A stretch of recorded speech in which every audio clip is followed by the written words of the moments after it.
if you want to tell the difference between a spiritual person and a non-spiritual person, then just look at them. A spiritual person has this unbelievable, unexplainable beauty that is not cosmetic, that is not about, wearing makeup or something. No, you can tell a person because they glow. You can tell a person is spiritual because of the glow that they have. It is like you are speaking to a light, right? It's like you're speaking to something or a being that is connected to the source of life. They're in tune with nature. They're in tune with the spiritual realm. They're in tune with everything. They're peaceful. They're not anxious. They're not constantly everywhere else, but where they are, they're very present, and you feel that. A spiritual person is somebody who, when they walk into a room, you can tell they're inside a room.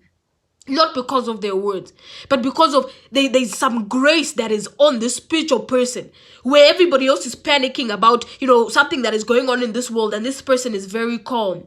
When they smile, it's not this smile of discomfort, but it's this smile of there's this unbelievable, this beautiful smile that is not attached to anything. It is a smile that has looked at itself in the mirror. It is a smile that is not constrained by trauma. It is a smile that is healed. It is a genuine smile, not a smile of discomfort, not a smile of, social cues, no, a smile of genuinely laughing, because this person is so in tune with themselves. A spiritual person is so beautiful, because being spiritual means that if you want to fully dial in, right, to the spiritual realm, you have to look at your worst weaknesses. Because the thing about when you're not spiritual is that you're not forced, right, to look at some of the suppressed trauma that you have, right? And our trauma manifests physically. Our trauma manifests in so many different forms, in backaches and headaches and all these different things, right? In our face swelling, all these different forms of, spiritual manifestation of something that is, that needs to be addressed, right? That we might have suppressed. In the physical realm, we can do that. But when you're a spiritual person, the extent to which you can dial into the spiritual realm is expressed to the extent at which you have healed. There is no way that you can be connected to the source of life that is God and not be forced to change. Because there is things that God is going to make very clear to you that must change for you to develop in your spiritual life.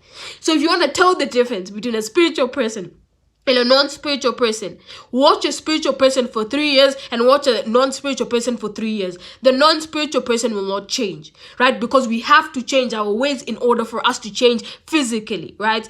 However, right, the spiritual person has changed their ways. Internal change has manifested into external change, right?